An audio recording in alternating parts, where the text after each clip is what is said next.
इससे जहां एक और 47,14,000 सरकारी केंद्र सरकार के कर्मचारियों को 47,14,000 केंद्र सरकार के कर्मचारियों को और 68,62,000 पेंशनर्स लाभान्वित होंगे। इस पर कुल खर्चा प्रतिवर्ष 9,488.74 करोड़ रुपया आएगा।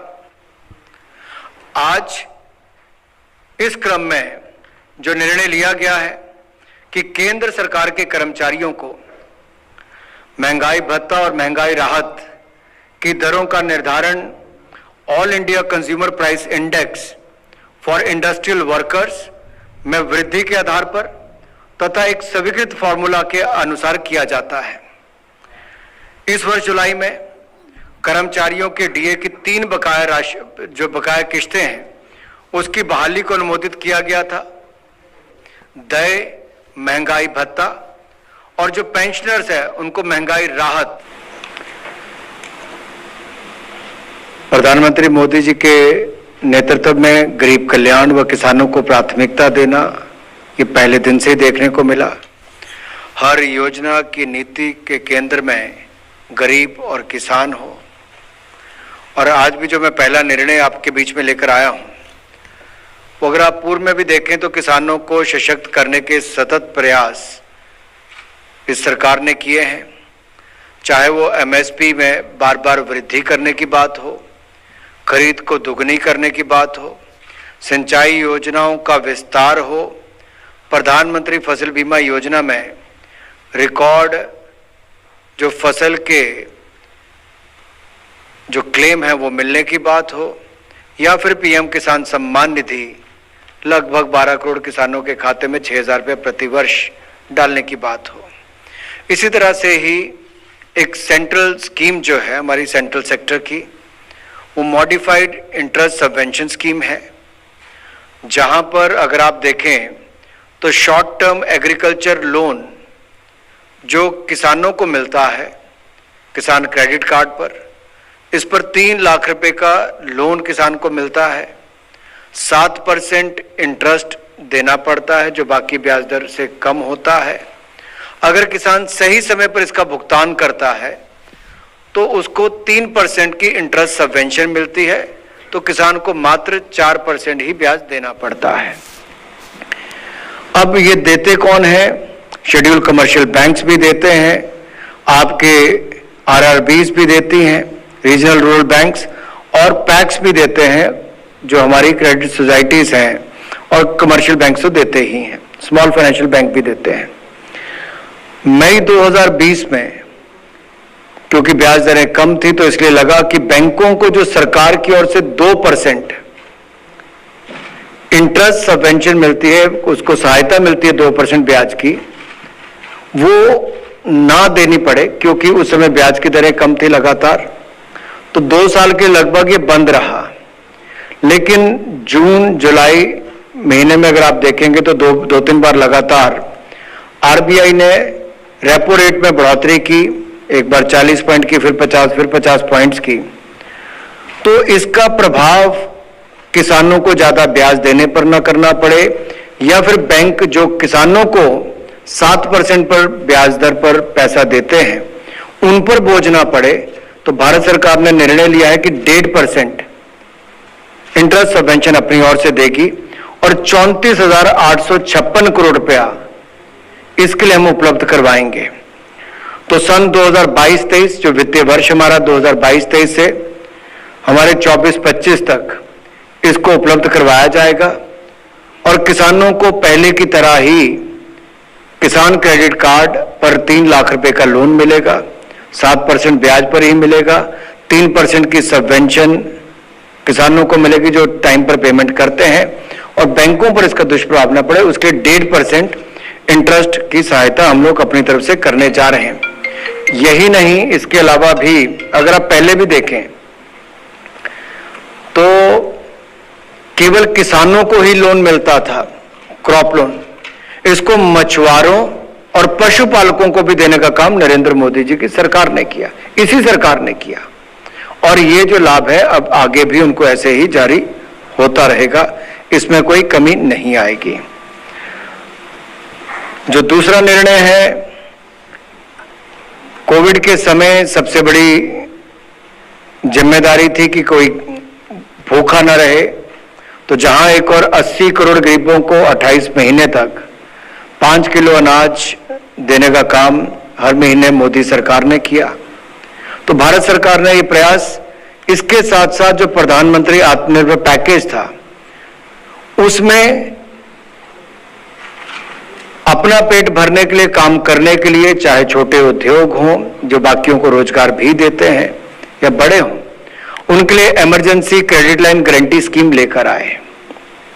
शुरुआत इसकी 3 लाख करोड़ से की थी, जिसमें एडिशनल वर्किंग कैपिटल सूक्ष्म लघु उद्योग को मिलता है और उनको कोई जमीन, घर, जायदाद गिरवी नहीं रखनी पड़ी। और इससे पहले हमने उनको मॉरेटोरियम पीरियड भी दिया, आपको याद होगा कि ताकि उनको ब्याज ना देना पड़े, किस्त वापस ना करनी पड़े, तो 6 महीने का मॉरेटोरियम पीरियड भी दिया था। इसके अलावा इनकम टैक्स रिफंड जो कभी 1 साल 1.5 साल बाद आता था, उसको 1 महीने के अंदर करने की शुरुआत की। टीडीएस में कटौती उस समय की थी। लेकिन जब मैं ईसीएलजीएस की बात करता हूं तो 3 लाख करोड़ से शुरू किया था, बढ़ते बढ़ते इसको 4.5 लाख करोड़ तक हम ले गए। इसको बाकी कुछ सेक्टर्स में हमने उस समय जोड़ दिया था। आपका ट्रेवल, टूरिज्म, ये सेक्टर को बड़ा लेट जोड़ा, लेकिन उससे पहले health care, civil aviation, hospitality, इन सेक्टर्स को जोड़ा गया और बढ़ते बढ़ते 4.5 लाख करोड़ तक हम इसको ले गए। आज के समय भी देखा जाए तो 1 करोड़ 19 लाख 1 करोड़ 19 लाख कारोबारियों को इसका लाभ मिला है। 3 लाख 66 हजार करोड़ रुपए के इनको अब तक ऋण दिए जा चुके हैं, जो कि बगैर किसी कोलेटरल के, बगैर किसी गारंटी के, ना कोई घर जमीन जायदाद गिरवी रखनी पड़ी। लेकिन आज भी अगर आप देखें तो सबसे बड़ा प्रभाव किसी सेक्टर के ऊपर दिखता है तो ट्रेवल, टूरिज्म, हॉस्पिटैलिटी पर दिखता है। और भारत सरकार ने मोदी जी के नेतृत्व में निर्णय लिया है कि 50,000 करोड़ रुपए हम इसमें और वृद्धि करेंगे।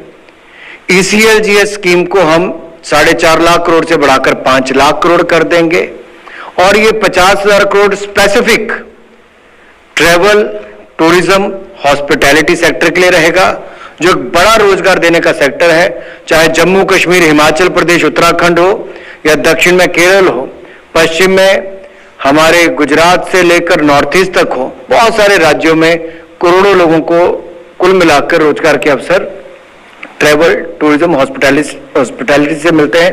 तो 50,000 करोड़ रुपया केवल और केवल ईसीएलजीएस में इन सेक्टर्स के लिए रखा जाएगा।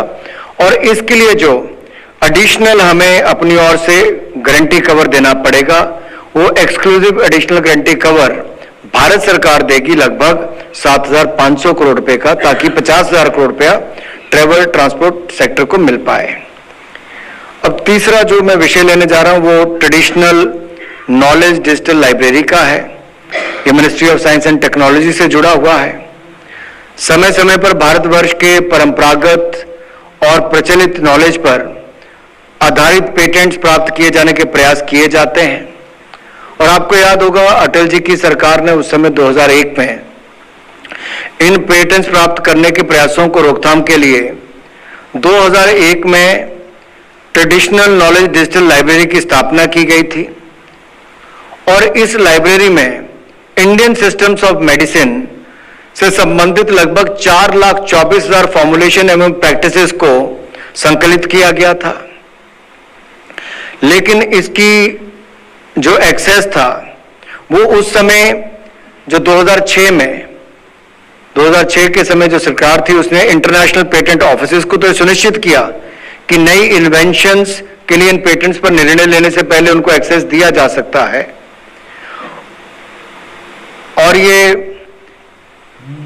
इन्वेंशन पूर्ण रूप से नया या नहीं है, इससे पहले इन्वेंशन के बारे में जानकारी प्राप्त करने के लिए उनको एक्सेस ही दिया जाता है। लेकिन कहीं ना कहीं जो भारत भर में हमारे युवा पीढ़ी है उनको अपनी इस विरासत का, जिस विरासत की बात प्रधानमंत्री जी बार बार करते हैं कि युवा पीढ़ी को अपनी विरासत से जोड़ना भी है, अनुसंधान से भी जोड़ना है और विरासत और अनुसंधान को जोड़कर भारत के लिए इस ट्रेडिशनल मेडिसिन के क्षेत्र में भी कुछ नया प्राप्त किया जा सके और ये जो हमारी ओरल ट्रेडिशनल नॉलेज है उसकी डॉक्यूमेंटेशन भी की जा सके। तो इसके लिए आज ये निर्णय लिया गया है कि वर्तमान में जो पेटेंट ऑफिसेज हैं या पेटेंट एप्लीकेंट्स हैं, इन्वेंटर्स हैं, रिसर्चर्स हैं, इनको TKDL यानी कि ट्रेडिशनल नॉलेज डिजिटल लाइब्रेरी का एक्सेस दी जाएगी। अभी तक नहीं थी, इनको दी जाएगी। और आपको कारण इसके पता है कि रिसर्चर्स को कई बार यही नहीं पता होता था कि इस क्षेत्र में रिसर्च करें तो क्या इसमें कहीं पहले से रिसर्च तो नहीं हुई। तो इस निर्णय के कारण उनका काफी समय कम भी लगेगा और उनका खर्चा भी और उनके संसाधन भी इस पे कम खर्च होंगे। और अगर ये डेटाबेस हम पेटेंट का डेटाबेस है, इसको एप्लीकेंट को एप्लीकेशन के समय उपलब्ध करवा देंगे और इसका एक्सेस होगा, तो परिस्थिति नहीं रहेगी कि उनको अपना समय ना बर्बाद करना पड़े, अपने संसाधन भी ना बर्बाद करना पड़े और हमारे युवा अपनी विरासत को समझकर, पहचान कर, उसकी जानकारी जुटाकर और अनुसंधान करें। जैसे कि अटल इनोवेशन मिशन है, टिंकरिंग लैब्स है, हम इनको भी इसके माध्यम से लाभ पहुंचा सकते हैं। ये एक इंटीग्रेटेड अप्रोच है जिसके माध्यम से हम जो हमें विरासत में मिला उसको आज की युवा पीढ़ी के माध्यम से, अनुसंधान के माध्यम से आने वाली पीढ़ियों को भी बहुत कुछ दे सकते हैं। So national intellectual property rights policy 2016 के अंतर्गत ये अपेक्षित है कि TKDL का विस्तार हो, R&D इंस्टीट्यूशंस को यानी कि रिसर्च एंड डेवलपमेंट इंस्टीट्यूशंस को इसका एक्सेस दिया जा सके और ओरल ट्रेडिशनल नॉलेज की डॉक्यूमेंटेशन की जाए और किसी भी पेटेंट के लिए एप्लीकेशन के समय अनिवार्य सर्च डॉक्यूमेंटेशन में TKDL को भी शामिल किया जाए। सो आज ये निर्णय लिया गया है कि TKDL का एक्सेस सभी यूजर्स को उपलब्ध करवाया जाएगा, लेकिन सबसे पहले भारत के रहने वाले जो हमारे भारतीय यूजर्स हैं उनको करवाया जाएगा और बाद में भविष्य में इसको इंटरनेशनल यूजर्स को भी एक्सेस उपलब्ध करवाया जाएगा। तो बेसिकली अभी तक जो patent offices, international patent offices है, उनको उपलब्ध करवाया जाता था, लेकिन अब से इसको जो हमारे रिसर्चर्स हैं उनको एप्लीकेशन के समय भी इसका एक्सेस दिया जाएगा ताकि उनको लाभ मिल सके। इसके लिए यूजर्स एग्रीमेंट भी किया जाएगा क्योंकि यह भी बहुत आवश्यक है और यूजर्स को एक्सेस दिए जाने के लिए कतिपय सेफगार्ड्स भी सुनिश्चित किए जाएंगे। पेटेंट ऑफिसेज को मिलने वाला निःशुल्क एक्सेस जारी रहेगा क्योंकि उनको जानकारी जाननी ही होती है, परंतु यूजर्स को इसका एक्सेस पेड सब्सक्रिप्शन के आधार पर ही दिया जाएगा। सामान्यतः ओरल, फोक, ट्राइबल, इंडिजिनियस नॉलेज जैसी गोपनीय जानकारी की एक्सेस प्रदान नहीं की जाएगी और संबंधित जो कम्युनिटी है या व्यक्ति की पूर्व सहमति के बाद ही ये मौखिक पारंपरिक ज्ञान जो ट्रेडिशनल ओरल नॉलेज हमारी है वो हम देने का काम भी करेंगे, उसका एक्सेस भी प्रदान किया जा सकता है। लेकिन इसके एक्सेस के लिए जो मान लीजिए उसके बाद जो आर्थिक लाभ होगा वो फिर उस कम्युनिटी के साथ भी शेयर करना पड़ेगा, ये भी इसमें सुनिश्चित किया गया। ये एक्सेस IT प्लेटफॉर्म के माध्यम से उपलब्ध कराई जाएगी और एक्सेस के दुरुपयोग को रोकने के लिए जैसे टेक्नोलॉजी में फायरवॉल्स बनाई जाती हैं, सेफगार्ड्स किया जाता है, सिक्योरिटी सेफगार्ड्स, ताकि इसकी मॉनिटरिंग हो सके, डाउनलोड रिस्ट्रिक्शंस हो सके, ये सब करने हम जा रहे हैं। इससे हमारे स्टूडेंट्स और रिसर्चर्स को TKDL के एक्सेस की सुविधा होगी, व्यापार और रिसर्च एंड डेवलपमेंट को बढ़ावा मिलेगा। इससे स्पेसिफिक डिसीजेज जो है उनके लिए नई ड्रग्स डेवलप करने में बढ़ावा मिलेगा। मॉडर्न साइंटिफिक एडवांसेस का प्रयोग करते हुए एंशिएंट नो हाउ को भारत की सोसाइटल और स्ट्रेटेजिक जरूरतों को पूरा किया जा सकेगा। तो विरासत से भविष्य की ओर भी हम बढ़ेंगे, हमारी युवा पीढ़ी को अनुसंधान में भी इससे लाभ ज्यादा मिल पाएंगे। ये जो इंटीग्रेटेड अप्रोचेस को हम आगे जारी रखेंगे और ये जो हमारा परंपरागत खजाना है, ये हमने युवा पीढ़ी को उपलब्ध कराने का निर्णय लिया है ताकि उनको जोड़ें भी और उनके अनुसंधान के माध्यम से भविष्य की पीढ़ियों को भी लाभ दे सके, वर्तमान पीढ़ी को भी लाभ दे सके। Thank you sir. धन्यवाद। अगर आपको कोई प्रश्न पूछना है तो ऑनरेबल मिनिस्टर आपके प्रश्नों का जवाब देंगे। जी 25 minute. I just wanted to know how large is the traditional knowledge base over the years? Has it been developed, and is it with the universities or is it with the research institutions? As I said earlier, the traditional knowledge digital library already have 4,24,000 such formulations and practices which are already available with them.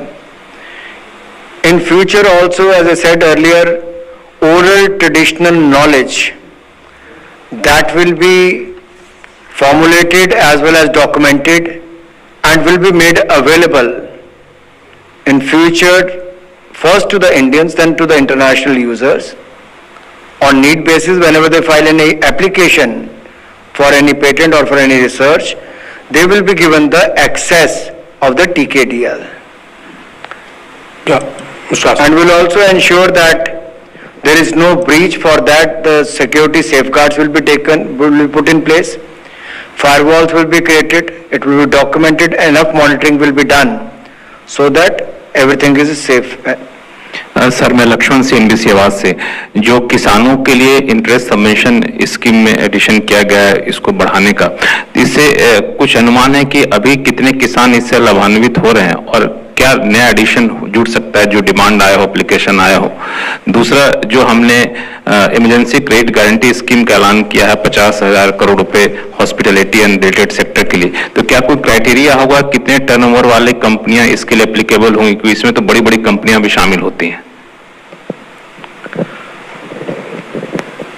पहले सवाल आपका किसानों से जुड़ा है, लेकिन मैं फिर एक बार याद करवाना चाहता हूं, ये मोदी जी की सरकार में भारत सरकार ने किसानों के साथ साथ मछुआरों और पशुपालकों को भी किसान क्रेडिट कार्ड पर 3 लाख रुपए की ऋण की सुविधा उपलब्ध करवाई है। ये भारत सरकार में मोदी जी के नेतृत्व में किया है और 7% पर मिलता है, लेकिन समय पर देकर 3% इंटरेस्ट सबवेंशन मिलती है और 4% ही रह जाता है। अब आपने इसमें आगे पूछा कि कितने लोगों ने इसका लाभ लिया। ये हर किसान के लिए उपलब्ध है जो जिसके पास किसान क्रेडिट कार्ड है और पीएम किसान से जुड़ा हुआ है, इसको उसका लाभ मिलता है। इसका पूरा आंकड़ा भी आपको दे देंगे कितने करोड़ किसानों ने इसका लाभ उठाया है। आज इसकी जरूरत इसलिए पड़ी क्योंकि मई 2020 में जो बैंकों को 2% इंटरेस्ट की सहायता भारत सरकार करती थी, वो उस समय बंद कर दी थी क्योंकि ब्याज दरें कम आ गई थी, तो बैंक अपने बलबूते पर भी 7% इंटरेस्ट रेट पर किसानों को कर्जा दे सकता था। क्योंकि हाल ही के पिछले 2 महीनों में आरबीआई ने रेपो रेट बढ़ाया 3 बार, 40 पॉइंट, 50 पॉइंट, 50 पॉइंट, उसके कारण ये जरूरत महसूस हुई कि बैंकों को इसका नुकसान ना हो, तो भारत सरकार 34,856 करोड़ रुपए की मदद अपनी ओर से करेगी ताकि किसानों को ज्यादा ब्याज ना देना पड़े और किसानों को लोन देने वाले बैंक उनको भी कोई नुकसान ना हो। इसके लिए 34,856 करोड़ रुपए का हम लाभ दे रहे हैं। अब तक कुल मिलाकर 3.13 करोड़ किसान क्रेडिट कार्ड जारी किए गए हैं और इसका टारगेट था हमारा 2 करोड़ 50 लाख। जो इसमें से इनको पैसा मिला है वो भी मैं आपको बता ही देता हूं।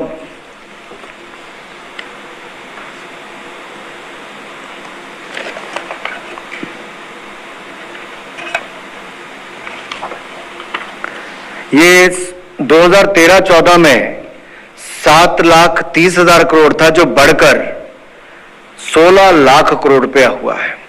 तो आप कल्पना कीजिए, जहां मछुआरे और पशुपालक जोड़े उसका लाभ भी मिला और किसानों को बाकी लाभ भी मिला है। और 2.5 करोड़ किसानों का हमने टारगेट रखा था, 3 करोड़ 36 लाख किसानों को इसका लाभ मिला। और यही नहीं, जैसे मैंने पहले कहा, किसानों के लिए तो हमने जो दुनिया भर में खाद के दाम बढ़ गए, लेकिन भारत सरकार ने यहां पर पिछले साल, अगर ये वित्तीय वर्ष अगर आप देखेंगे तो पिछले साल अगर 1.5 लाख करोड़ रुपया खाद की सब्सिडी थी, तो हमने इस साल बढ़ाकर लगभग 2 लाख करोड़ से ऊपर चली जाएगी। लेकिन किसान के ऊपर हमने बढ़ती हुई खाद के दामों का बोझ नहीं पड़ने दिया, भारत सरकार ने ही वहन किया है। इसी तरह से ही इंटरेस्ट सबवेंशन भी जारी रहेगी और लोन भी जारी रहेंगे। दूसरा सवाल जो पूछा था 50,000 करोड़ रुपया वो ट्रेवल, टूरिज्म, हॉस्पिटैलिटी सेक्टर के लिए है। और पहले भी आपको याद होगा हमने सबके लिए वो किया था, लेकिन उसमें आपने देखा था कि 95% जो है वो एमएसएमई ही है। 95% जो लोग हैं एमएसएमई है। तो इसमें भी ज्यादातर लाभ छोटे ट्रेवल, टूरिज्म और हॉस्पिटैलिटी को, और बहुत बड़ा वर्ग है जिनको एक्चुअली वर्किंग कैपिटल की आवश्यकता है। उस समय भी 20% additional working capital emergency credit line guarantee schemes के माध्यम से भारत सरकार ने की थी। अब भी इसमें 50,000 करोड़ रुपया केवल और केवल ट्रेवल, टूरिज्म और हॉस्पिटैलिटी के लिए किया जा रहा है। छोटे बड़े दोनों आएंगे, लेकिन ज्यादातर लाभ पहले की तरह इसमें भी छोटे लोगों को, छोटे व्यापारी कारोबारियों को मिलेगा।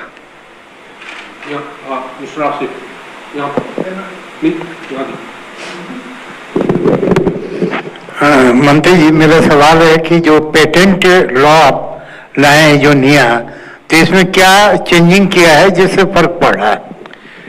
ये बहुत अच्छा सवाल पूछा आपने। एक्चुअली मैं उसको थोड़ा और आसान तरीके से बता दूं। ट्रेडिशनल नॉलेज डिजिटल लाइब्रेरी 2001 में अटल बिहारी वाजपेयी जी की सरकार में बनी।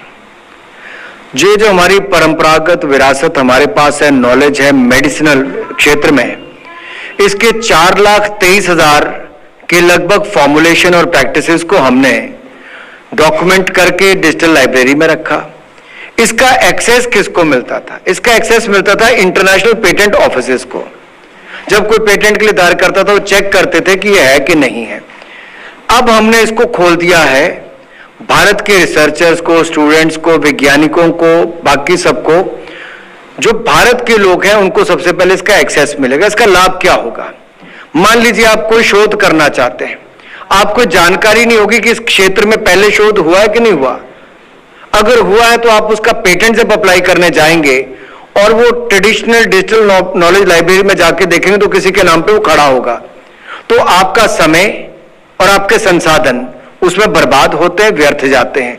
उसको रोकने के लिए आपका समय खराब ना हो, आपके संसाधन खराब ना हो, लेकिन आप अनुसंधान में अपना पूरा योगदान दे सकें, तो आपको एक्सेस भी दिया गया है, संसाधन भी बचाए गए और विरासत में जो हमें मिली नॉलेज है वो भी आपको देने के द्वार खोले गए हैं। 45 I hope I made it clear. तो इसमें समय भी बचेगा, संसाधन भी बचेंगे, अनुसंधान भी होगा, और विरासत अनुसंधान को जोड़ के युवा पीढ़ी को ट्रेडिशनल नॉलेज देकर हम भविष्य में मेडिकल यूज के लिए, बहुत सारी ऐसी बीमारियां हैं उसके लिए बहुत कुछ यहां से खड़ा कर सकते हैं। और अटल टिंकरिंग लैब हो, अटल इनोवेशन मिशन हो, ऐसी जगह पर भी छोटे से लेकर बड़े तक, रिसर्चर से लेकर इंडस्ट्री तक, सबको इसका लाभ बहुत बड़ी तादाद में मिलने वाला है। और देखिए, हमने आपदा के समय भी देखा, बात छोटी थी। लोग उस समय, कईयों ने प्रश्न उठाया था कि मोदी जी ने ताली और थाली बजवा दी लेकिन देश एकजुट हुआ था। लोगों ने प्रश्न उठाया कि मोदी जी ने तिरंगा झंडा हिलाने के बाद, देखिए पूरे देश में माहौल क्या। यहां पे भी यही है कि ये आपका है, विरासत है आपकी, आपको देना है, इसको आगे बढ़ाना है। ट्रेडिशनल नॉलेज के माध्यम से जो काढ़ा उस समय था, यहां पे कई चीजें और निकल कर बाहर आएंगी। योग जैसे दुनिया भर में प्रचलित हुआ, यहां से बहुत कुछ जाएगा। सर, आज की जो घोषणा है केसीसी से संबंधित, इसका मतलब ये है कि 1.5% जो इंटरेस्ट सबवेंशन है वो बैंक को मिलेगा, 3% का जो इंटरेस्ट सबवेंशन है पहले जो किसानों को मिलता रहा था वो कंटिन्यू है, मतलब वो पहले भी मिल रहा था। जो बदलाव हुआ है वो ये कि बैंकों को इसका फायदा होगा। आपने बिल्कुल ठीक कहा। अगर बैंक को 1.5% हम नहीं सहायता करेंगे तो बैंक को घाटा होगा।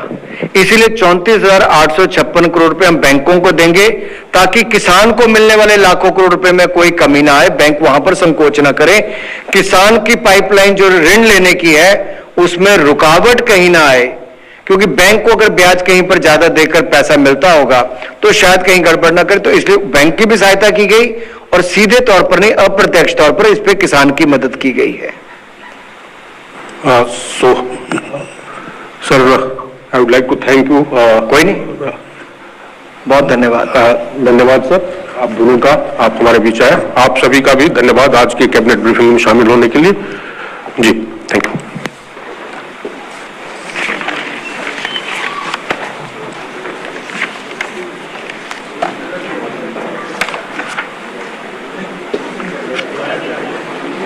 The Union Cabinet met today under the able leadership of Prime Minister Narendra Modi ji, and they have decided to provide 1.5% subvention or the interest subsidy to the banks.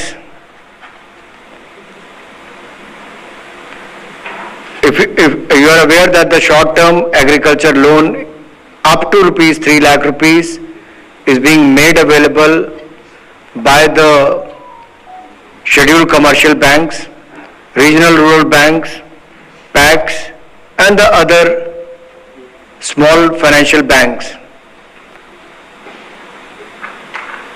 The farmer has to pay 7% interest rate on this, and if the farmer repay the loan well in time, 3% interest subvention is given.